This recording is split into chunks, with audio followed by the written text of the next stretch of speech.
தந்தேன் என்னை இயேசுவே, என்றுமே உமக்கே நான், என்றுமே உமக்கே நான். உன்றனுக்கு ஊழியம் செய்ய தந்தேன் என்னை தாங்கியருளும். தந்தேன் என்னை இயேசுவே, என்றுமே உமக்கே நான், என்றுமே உமக்கே நான். ஜீவகாலம் முழுவதும் தேவபணி செய்திடுவேன். பூவிற்காடும் பூங்குழிகையில் காவும் உந்தன் கரத்தில் வைத்து தந்தேன் என்னை இயேசுவே, என்றுமே உமக்கே நான், என்றுமே உமக்கே நான்.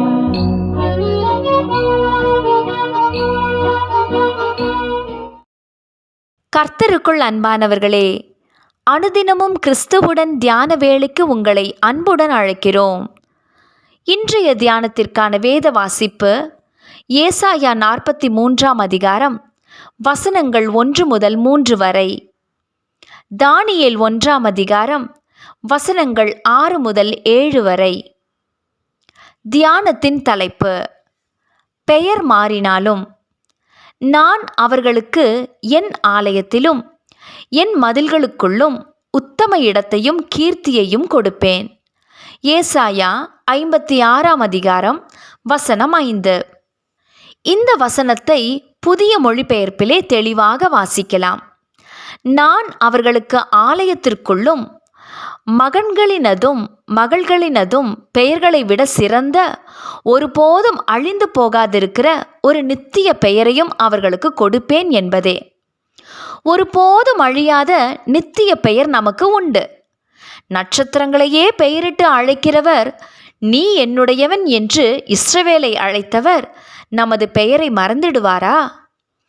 வெளிநாடுகளுக்கு சென்றவர்கள் அத்தேசத்து மக்களினால் தமது பெயர் இலகுவாக உச்சரிக்கப்பட வேண்டும் என்று, அல்லது என் சாஸ்திரப்படி நல்லது நடக்க வேண்டும் என்றும் சிலர் தமது பெயர்களை மாற்றிக்கொள்வது உண்டு. சிலர் தம்மை அடையாளப்படுத்த புனைப்பெயர்களை வைத்துக்கொள்வது உண்டு. அன்றைய எபிரேயருக்கு பெயர் மிகவும் முக்கியம். ஏனெனில் அது அவர்களுடைய குணாதிசயத்தோடு அல்லது வாழ்வோடு சம்பந்தப்பட்டதாய் இருந்தது. அவர்களது பெயர்களுக்கு அர்த்தம் இருக்கும். தானியேல் என்றால் தேவனே என் நியாயாதிபதி. அனனியா என்றால் யெகோவா உதவி செய்தார். மீஷாவேல் என்றால் தேவனை போன்றவன்.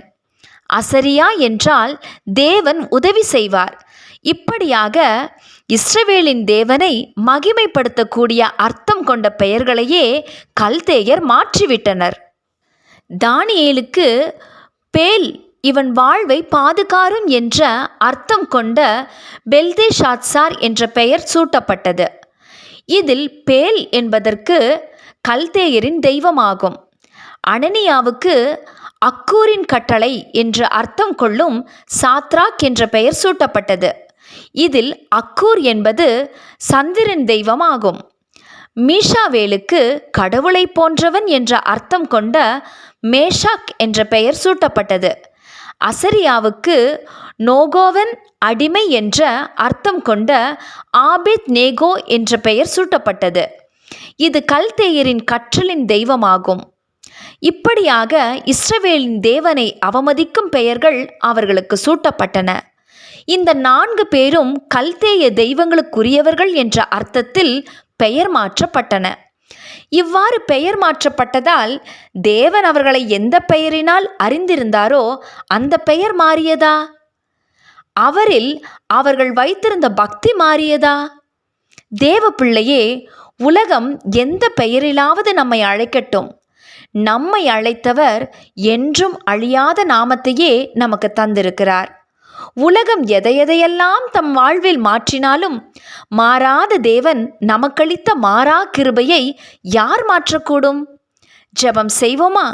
அன்பின் தேவனே, உலக தோற்றத்தின் முன்னரே நீர் அறிந்திருக்கிற என் பெயரை ஜீவ புஸ்தகத்தில் எழுதியிருக்கிறபடியால் உமக்கு ஸ்தோத்திரம். ஆமென்.